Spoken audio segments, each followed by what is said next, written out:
यह कहानी शुरू होती है एक ऐसे पल से जहां शब्द गले में अटक जाते हैं और दिल के अंदर बरसों से जमा सवाल अचानक बाहर आने को मचलने लगते हैं। आर्य के लिए यह कोई आम दिन नहीं था, उसके अंदर बहुत कुछ टूट चुका था और बहुत कुछ जुड़ने की आखिरी कोशिश कर रहा था। वह अनु से कुछ कहना चाहता था, कुछ ऐसा जो वह बहुत वक्त से टालता आ रहा था। उसे लगता था अब नहीं कहा तो कभी नहीं कह पाएगा, लेकिन वक्त हमेशा उसी का साथ नहीं देता। जब दिल तैयार होता है तब हालात मुंह फेर लेते हैं। अनु पहले ही जाने का फैसला कर चुकी थी। उसके चेहरे पर थकान थी, एक ऐसी थकान जो सफर की नहीं बल्कि उम्मीदों के टूटने की होती है। वह फ्लाइट छोड़कर बस से जाने का फैसला करती है, जैसे वह हर उस रास्ते से भाग जाना चाहती हो जहां आर्य की यादें उसका पीछा कर सकती हैं।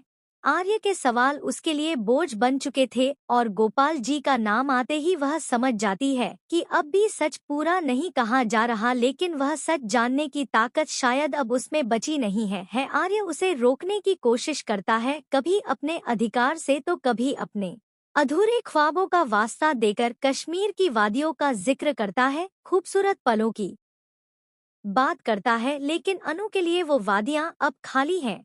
वहाँ सिर्फ एक नाम गूंजता है और वह नाम उसके दिल को और भारी कर देता है। कहानी यहाँ से उस दर्द में उतरती है जहाँ एक तीसरा दिल चुपचाप टूट रहा होता है। मनोहर की आंखों में वह दर्द है जो तब होता है जब आपकी मोहब्बत आपकी आंखों के सामने किसी और के लिए सांस ले रही हो। वह समझाने की कोशिश करता है, खुद को भी और हालात को भी, लेकिन सवाल वही रहता है कि जब सब कुछ देने के बाद भी कुछ न मिले तो इंसान खुद को कैसे संभाले। वह मानता है कि उसने भी वही सब किया जो अनु ने किया। आर्य को बचाने की कोशिश की, हर खतरे से लड़ा, लेकिन आर्य की नजरों में वह कभी नहीं आ पाया क्योंकि वहां पहले से अनु बसी हुई थी।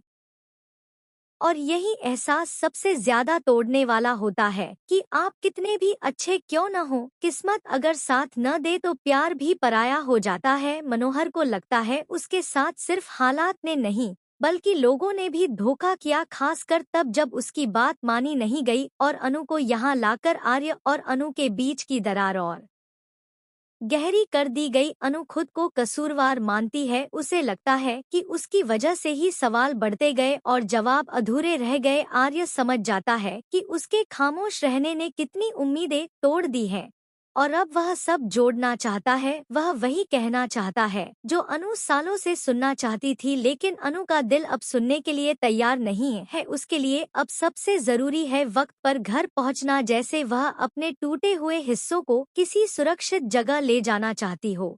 टैक्सी आ चुकी है और हर गुजरता सेकंड उनके बीच की दूरी बढ़ा रहा है। आर्य की आवाज में अब गिड़गिड़ाहट है। वह रोकना चाहता है, समझाना चाहता है, वादा करना चाहता है, लेकिन कुछ फैसले ऐसे होते हैं जिन्हें रोका नहीं जा सकता। अनु आखिरी बार साफ शब्दों में कह देती है कि अब चाहे जितनी कोशिश कर ली जाए वह रुक नहीं सकती। और यही पल इस कहानी को सबसे खतरनाक मोड़ पर छोड़ देता है, क्योंकि सवाल अब यह नहीं है कि आर्य क्या कहना चाहता था। सवाल यह है कि क्या देर से बोले गए सच की कोई कीमत होती है या नहीं।